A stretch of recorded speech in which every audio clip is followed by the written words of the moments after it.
Hello everybody and welcome back to a brand new series, the NASCAR 25 championship season, as rookie Connor Zilisch, as we try to take his Trackhouse 87 Red Bull Camaro to the top of the NASCAR world. And it all kicks off here today with the Daytona 500 now, as we are heading into 50 laps of racing at the 31-degree banking 2.5 mile Great American Oval here now, as we are ready to kick things off. And we have one goal this season, and that is make Connor Zilisch a NASCAR champion. It's going to be a fun little series to do on the side. We're going to have a couple episodes hopefully going out every week here. It's kind of a replacement of while we're in career mode getting up through the series. We still have some kind of Cup Series action coming your way in between now, as we were ready to go out in qualifying. And it is so nice being able to qualify at a super speedway in this game and not have to just settle for qualifying in the last position. It's a nice change of scenery here as we head into qualifying down into turns number 1 and number 2, and as we would continue on down the back straightaway, of course very straightforward. It's just full throttle and try to hold the smoothest line possible. You get one lap to try and make things happen here from this Daytona qualifying. I did not run the duels for the championship season. I'm just saving that stuff for career mode. We would qualify 22nd for the Daytona 500 with a 49.006 second lap. Joey Logano on pole position as we start right in the middle of the pack. Some work to do as we get ready to go racing to kick off this season. Cindric joining Logano on the front row. All of Penske in the top 4. Chase Elliott, Bubba Wallace as well inside the top 5 as we were ready to get racing for the Daytona 500. Connor Zilisch rookie season is about to kick off in this Red Bull number 87. Having a lot of fun with this game, and the super speedway racing really is a lot of fun as well. So I was really looking forward to actually doing this race here now as we get acclimated and inside this number 87 Camaro, and we are officially ready to go racing here now. The Great American Race, 50 laps here, starting behind the 71 of Michael McDowell. The green flag is out. We're racing here for a new championship season as Connor Zilisch. Now stage number 1 kicks off, 1 of 16 laps here in the stage. So if this does stay green, we do have to come into the pits. There is not enough fuel in the car to quite make it to the end of stage number 1. So we start behind that 71. We got Hocevar already trying to get down in front of us here now, and he can't really seem to decide what he wants to do. Now he's gonna really commit to this bottom lane here now as we actually lose a bit of ground, hoping I get some help from the teammate of the 77 and the 71, the 7 of Justin Haley, who we now know is out of a ride next year. And Daniel Suarez, one of my favorite drivers, as you guys know, he's one of my 3 favorites.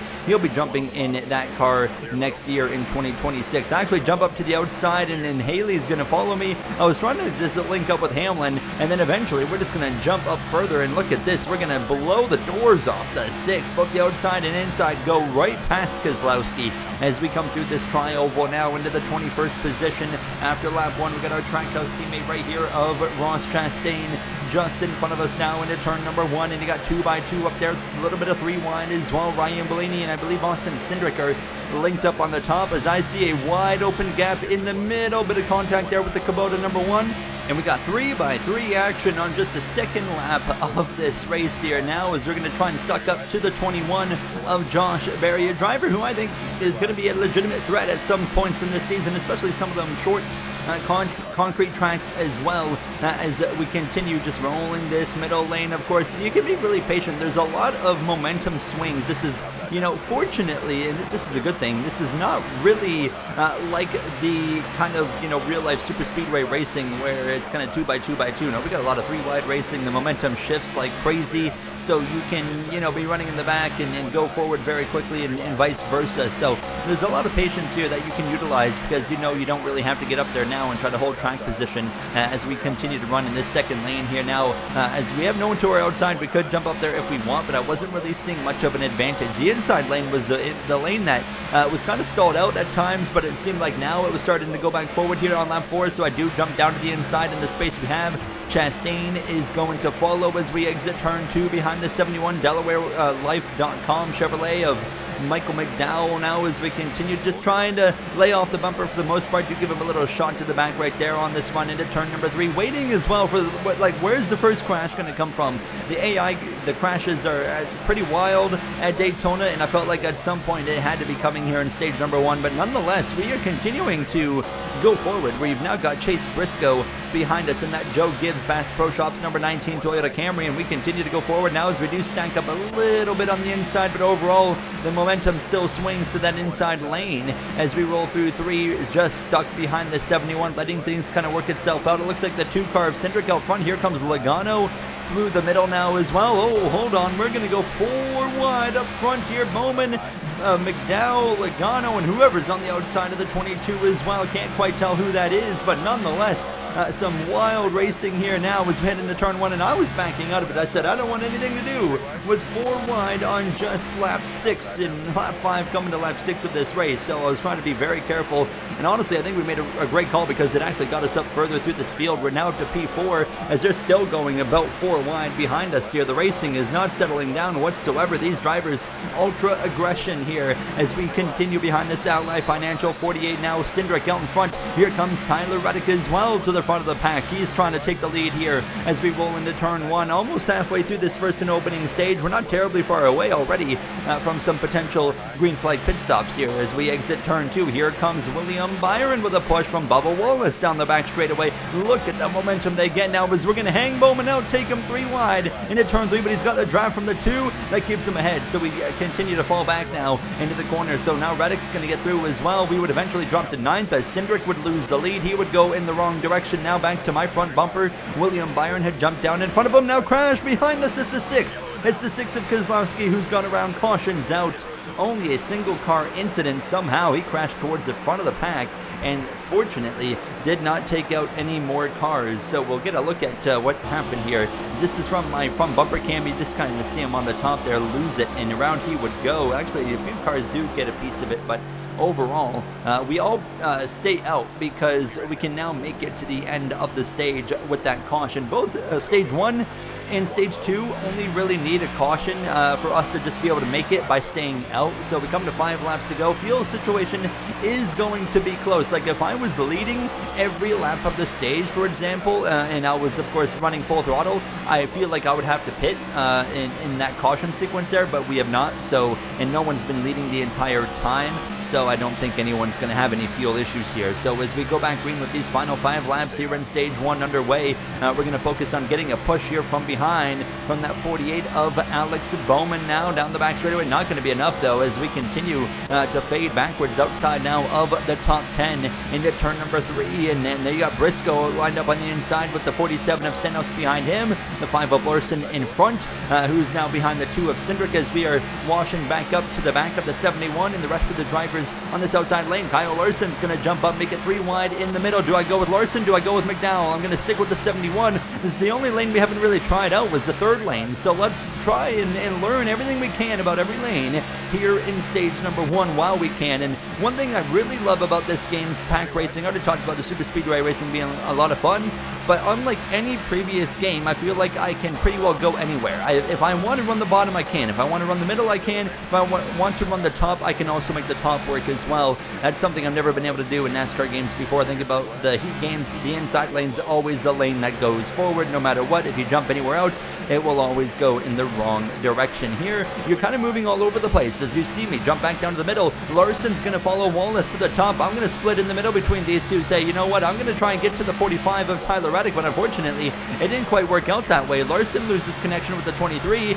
and as we came to the final lap of stage 1, we continue to run this middle lane right up to the 45. Look at Kozlowski. He's the one that crashed. He's back up here in the conversation. It's going to be 2 by 2 as we head down this back straightaway. We might have a chance to do something right here. The outside is wide open if we want to take it. Do we have help? Do we go for it now? I think that's what Allmendinger behind us. We're going to go for it, and he's going to come with us. He's going to give us a huge shot to the back bumper now as we head down this backstretch. Hocevar leads, hopefully not for long. Into turn number 3, we're going to rip the outside wall. Hocevar runs the the bottom with help from Cindric, and Reddick controls the middle. They're 4 wide behind us, coming to the green-white checkered in stage number 1 off turn 4. We need a push. Here comes the push. Omendinger to our back bumper. We're going to get the momentum, and through the tri-oval, we take stage 1. Did not expect that at all. We will pick up a playoff point, and now welcome to the stage winner column. Connor Zilisch going into stage number 2. That really could not have worked out any better if someone had already been occupying the outside. That never happens, but that was, yeah, I mean, perfect case scenario right there to set up. And another thing I love is how the AI will actually go with you sometimes when you jump out of line. So we'll be, after pitting, still leading here in stage number 2 alongside the guy that pushed us to the stage win, AJ Omendinger. The green flag is back out. Stage number 2 kicks off, and it's once again 16 laps of racing here. Now, as you can see, the sun starting to set. It is cool that we actually have a Daytona 500 finally in a NASCAR game that ends under the lights, because so many Daytona 500s end at nighttime with all the rain delays and just how long the races take and whatnot, and of course how early the sun sets in February. The majority of the time the Daytona 500 ends at nighttime. I feel like the last time I saw a Daytona 500 end in the daytime, and I could be wrong, but the last time I can personally remember it would have been 2015 when Joey Logano won the Daytona 500, and that was an epic race too. I remember 10 laps to go. It was 3x3x3 when they're all pushing. It wasn't like the next gen era where they're saving fuel on the 3x3. No, they were all out with 10 laps to go. It was one of the coolest sights ever as we continue on. Not leading lap 1 of stage number 2, unfortunately here. Just didn't have the help and didn't have the just speed I needed. But now we've got some more help here from Carson Hocevar into turn number 1, and now we've lined up behind the 45 of Tyler Reddick in that Jordan blue, white, and black Camry now, and that logo on the back always, if you're not paying attention, you would think that's a Mercedes right there in front of you. As we continue on following this 45, and actually the packs have kind of split up here in stage 2. We got like 2 different packs of racing right now, which is a little bit odd, but Reddick's actually going back up the middle here, trying to make a move now, as I feel like, you know, overall we're pretty calm up front. As I say, I mean, we're racing pretty hard for the lead of this race, but that second pack that got split up from the first front of the pack has not really been able to make up a whole lot of ground here, as we continue to just kind of run behind this 45 of Tyler Reddick and let things play out, as they actually make contact with the 77, washed up out of turn 2. We save it. We continue on as Van Gisbergen and Larson go past us now, and we'll get back in line. Fortunately, we're able to maintain contact with the main pack, but not a mistake I was expecting to make right there. They're 3x3 behind us. That's why they're not closing on this main pack of racing. They're racing harder for 23rd on back than they are for the lead of this race here currently in the Daytona 500, but they still have an opportunity to catch us, especially now. We've gone 3x3 up front, and they've gone 2x2 behind us, so that's the opportunity that second pack needs to get back up here into the conversation, as we've lined up behind the 51 of Cody Ware. So a mistake has set us back a little bit, but we've got some time. We're only on lap 5 of 16 here in stage number 2, and we're going 3 wide to the outside here of the 51 of Cody Ware. Bubba Wallace just in front. Shane Van Gisbergen here just in front of us as well, and that number 88 WeatherTech Camaro as we exit turn 4. Of course, Van Gisbergen, one of the 3 teammates we have in this season, as well of Chastain and Daniel Suarez, as we continue to just try and make this third lane work. And I was kind of not really sure where I wanted to go at some points, as you could kind of tell. I went back down to the middle, then I jumped back up to the outside lane, but it seems like we made a right choice going to the top. Now look at the run we got. We've got some help from behind from Gregson, but then I actually put myself into the wall into turn number 3,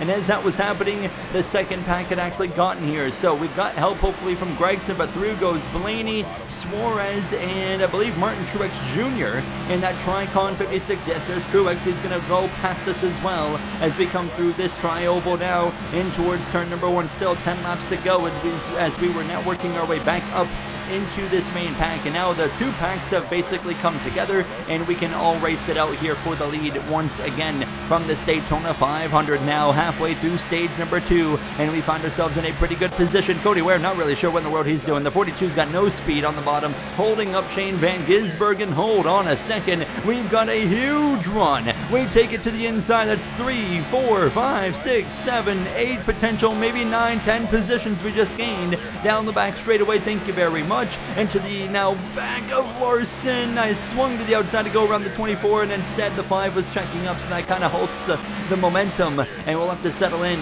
to the 16th position. Crash. Around goes Keselowski for the second time.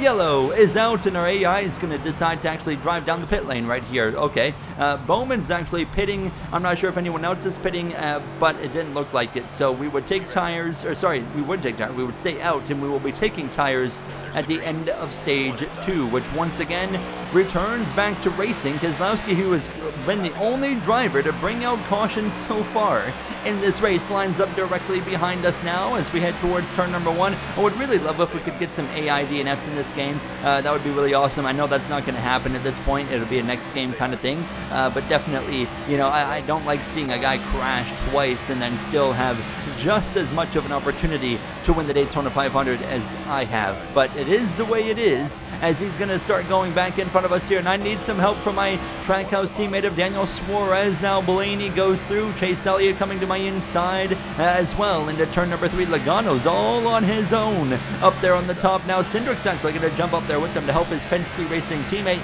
The question is, what will Stenhouse do? Well, actually, they all merge back down into just 2 lanes as we approach 4 laps to go here in stage number 2. Van Gisbergen to my inside. Now Truex here into the top 20 as we run in that 20th spot exactly. Drop down briefly to P21. We jumped up to the outside, and now again trying to go forward on this 3rd lane. I've actually got JJ Yaley lined up with me right now, pushing us into turn number 3. So nice part-time driver, the 44. I think what's sent the NY New York Racing Team as we come to 3 laps to go at this point and haven't made a whole lot of progress, unfortunately. Kyle Larson's up there on the outside right now trying to make something work. He's trying to line up with Logano and a few others, including his teammate at the front of that 3 wide of William Byron, as our fuel light does come on, but we do have enough fuel to get to the end of stage 2. That's not a concern. We will be okay as we're going to jump up again to that 3rd lane. Bubba Wallace going to give us a shove. Cindric, where you going now? As we could go to the outside, we would go to the outside eventually of him. He would get down to the bottom as we came to 2 laps to go in the stage. And now look at this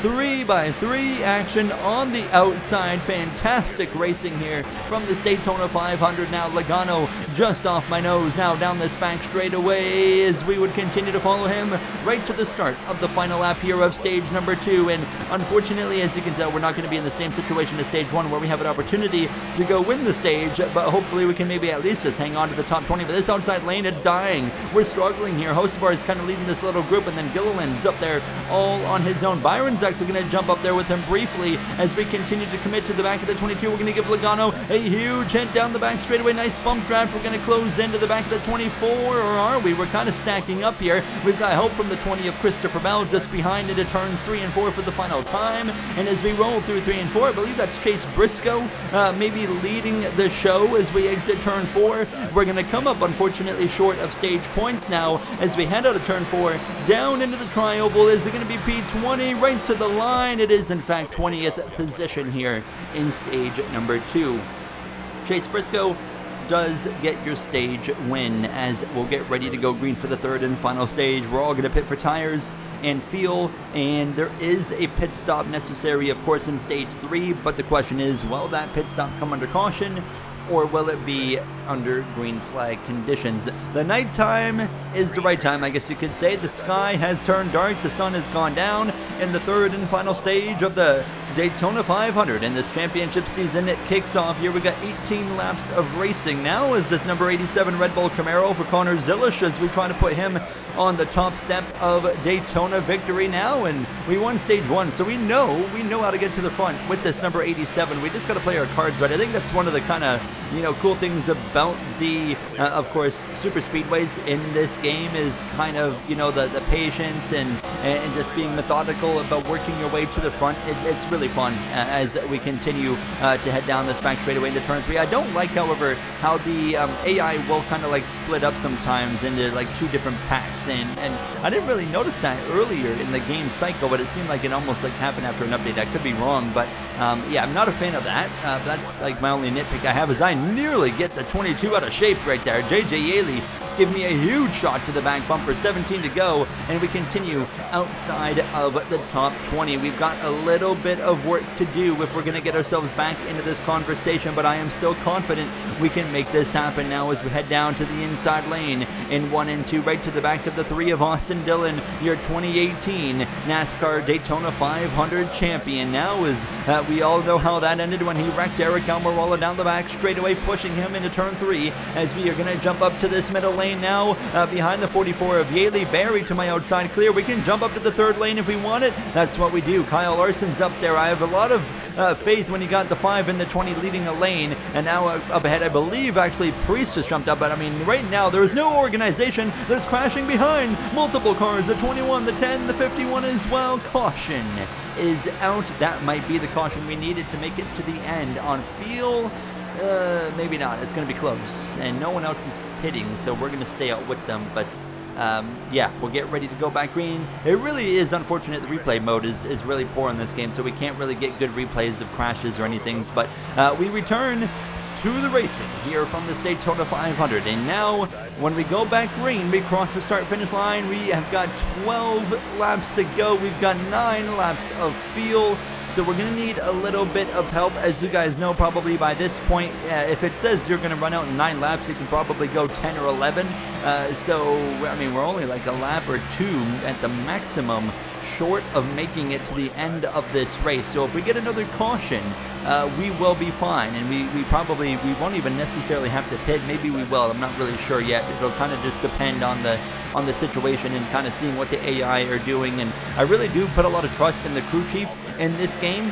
They seem to have a good idea of what the recommendations are for a pit stop, so I kind of just like to do what they want to do for the most part. Now, as we've got a big run to the outside, we take it 3 wide down this front straightaway into the tri-oval. We've got the 2 wild cards there of the 1 and the 77 bumper to bumper. Somehow they don't cause the big one when they're linked up together, as we are now continuing to find a way towards the front, focus on that kind of middle lane at times, but now we jumped up to the 3rd lane behind the 47 of Ricky Stenhouse Jr. We're coming to 10 laps to go in this Daytona 500. Once we come back around one more time, Suarez on my inside in the Trackhouse 99. He goes through, and we continue to kind of just be out of the top 10 here like we have been since stage 2, but eventually I get down to the kind of middle to inside lane here, coming to that 10 lap to go mark.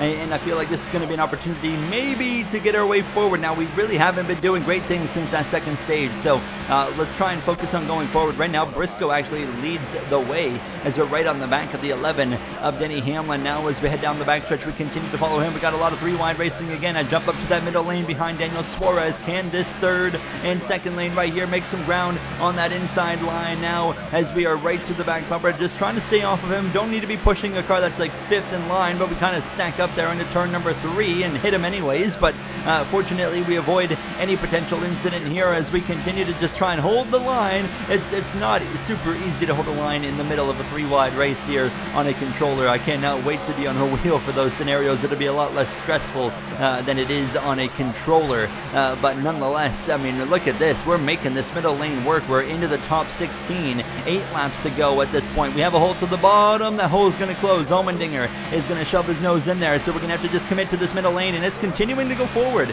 into 14th now, coming to the stripe. 7 to go, and we continue to be in the conversation. Contact there from the 35 and the 34. We keep it going in the right direction. That was nearly getting right hooked into the wall. That could have been a big crash. We continue going forward. Shane Van Gisbergen's up there in the conversation in 2nd position. I believe it's the 71 of McDowell currently out in front here now, as we have got nowhere to go. If they crash, we're going to be in it. The outside lane gets clear, coming to 45. Suarez jumps up with Larson. I'm going to abandon my Trackhouse teammate at this point now as we come through 1 and 2, and now Van Gisbergen 2nd in line on the 71 as we head down this back straightaway, and we're committing to the back of the number 8 of Kyle Busch and that Cheddar's Chevrolet, now approaching the final 5 laps of racing here in this Daytona 500 into turn number 3. Can't tell who's leading from here now, as it's Bubba Wallace. They're asking me now if I want to pit. Kyle Larson crashes right on my nose. We avoid it just barely. Caution is out, and that's going to make things nice and easy. We're all going to come into the pits, and this is going to be a 2-lap dash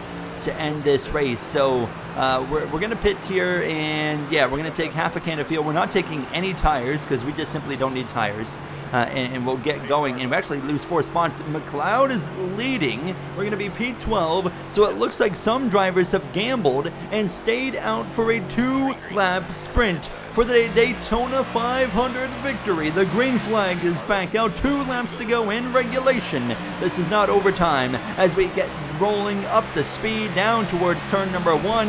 Do we have a chance to make things happen? I think if we're going to make anything happen, it's going to have to come from that 3rd lane at this point now. And I mean, I don't think we're going to go anywhere on the inside line with 2 laps to go. I don't think we're going to go anywhere on this top or this current top lane. I want to get a 3rd lane working. That's kind of the idea here. And then Tyler Reddick looks like he wants to do it, but I just don't have the speed to jump up there. Yeah, we need to be fully back to kind of normal speed with the rest of the pack. Here comes Suarez. He's going to give me a shot. This kind of brings us up to speed. Chastain's already going for the 3rd lane. Reddick's going for the 3rd lane. Kyle Busch, he's thinking about it, but he can't really decide. What does he want to do as we approach the final lap? And that 2nd lane's getting killed by the indecisiveness of other drivers. We cleared the 45 to the back of the 7 who checks up. We're going 3rd lane. 1 lap to go. BJ McLeod leads the way. Ryan Blaney leads lane 2. Kyle Busch leads lane 3. That's still establishing. But now we've reached the back bumper of the Cheddar's Camaro into turn number 3. Ryan Blaney actually is not leading that 2nd lane now. That's Eric Jones who's out in front. He's cleared. McLeod jumped down.